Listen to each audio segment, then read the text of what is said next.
नमस्ते। पर्याप्त मात्रा में विटामिन डी प्राप्त करने के लिए धूप में खड़े रहो। यह सलाह हम बचपन से सुनते आ रहे हैं। फिर भी जो लोग दिन भर धूप में काम करते हैं उनमें भी अक्सर विटामिन डी की कमी या फिर कई बार सीवियर डिफिशियंसी भी क्यों पाई जाती है। तो धूप में विटामिन डी होता है, यह एक बहुत बड़ा भ्रम है। सूर्य प्रकाश यानी कि सनलाइट एक बीम ऑफ फोटॉन्स है। अब यह विटामिन डी का कॉम्प्लिकेटेड स्ट्रक्चर देखिए, जिसमें 27 कार्बन, 44 हाइड्रोजन और एक ऑक्सीजन एटम होते हैं। तो सूर्य प्रकाश जो रे ऑफ फोटॉन्स होता है, इसमें विटामिन डी नहीं होता।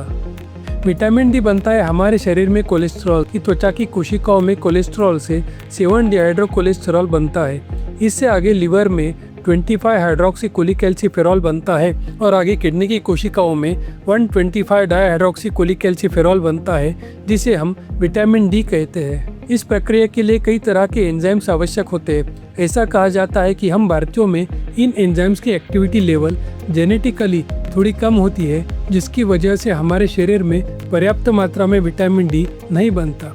लेकिन हाँ, त्वचा में कोलेस्ट्रॉल से 7 डिहाइड्रो कोलेस्ट्रॉल बनने की प्रक्रिया के लिए सूर्य प्रकाश की अल्ट्रावायलेट किरणें कैटलिस्ट का काम करती है।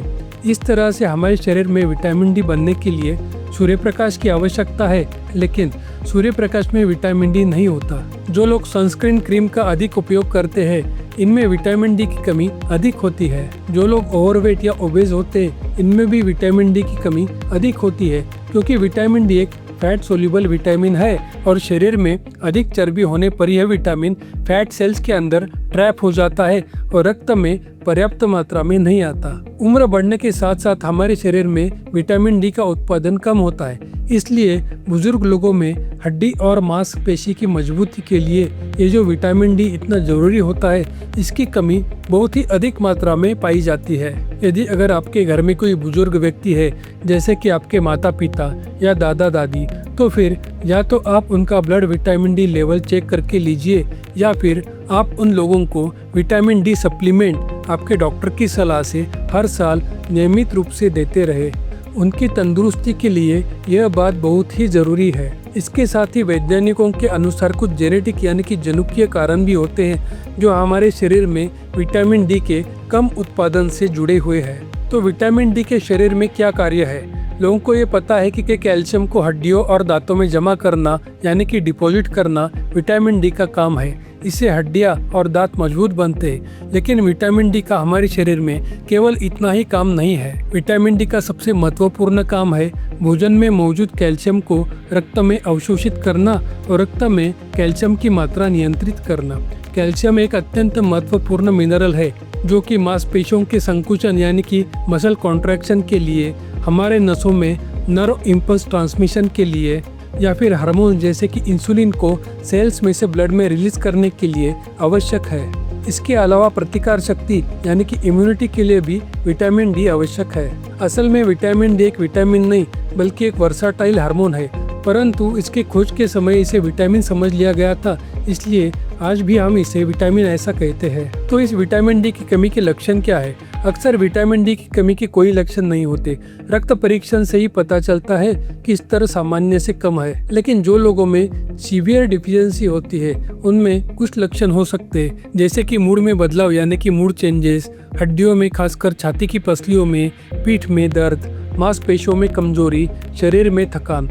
विटामिन डी की कमी से इंसुलिन प्रतिरोध बढ़ता है और मधुमेह का खतरा भी बढ़ सकता है। संशोधन से पता चला है कि विटामिन डी की कमी से हाई ब्लड प्रेशर का जोखिम भी बढ़ता है। तो इस विटामिन डी की कमी का उपाय क्या है? कई खाद्य पदार्थ ऐसे होते हैं जिसमें विटामिन डी होता है, जैसे कि मक्खन, चीज, अंडे, विशेषकर एग येलो, मछली, कॉड लिवर ऑयल, और जो लोग प्योर वेगान होते हैं और मिल्क प्रोडक्ट्स भी नहीं खाते, उनके लिए मशरूम्स में अर्गो कैल्सिफेरॉल यानी कि विटामिन D2 होता है, जिससे हमारे शरीर में विटामिन डी तैयार होता है। परंतु यदि यह सब आहार में हो और पर्याप्त धूप भी मिले, फिर भी विटामिन डी की कमी हो, तो अपने डॉक्टर की सलाह से विटामिन डी का सप्लीमेंट लेना आवश्यक है। विटामिन B12 वाले एपिसोड में हमने देखा था कि कई लोगों में विटामिन B12 का स्टमक से अवशोषण कम होता है, इसलिए विटामिन B12 टैबलेट की फॉर्म में लेने की बजाय इंजेक्शन की फॉर्म में लेना बेहतर होता है। लेकिन विटामिन डी में ऐसा कोई एब्जॉर्प्शन इशू नहीं होता। विटामिन डी की बहुत ही ज़्यादा कमतरता है, यानी कि अगर सीवियर डेफिशिएंसी हो तो ही इंजेक्शन की आवश्यकता है, अन्यथा टैबलेट, कैप्सूल, पाउडर के रूप में आप इसे ले सकते हो। लेकिन इसे पानी के बजाय आधा कप दूध के साथ लेना बेहतर है, क्योंकि vitamin D fat soluble vitamin है, वाटर सोल्यूबल नहीं। इसलिए दूध के साथ लेने पर इसका अवशोषण बेहतर होता है।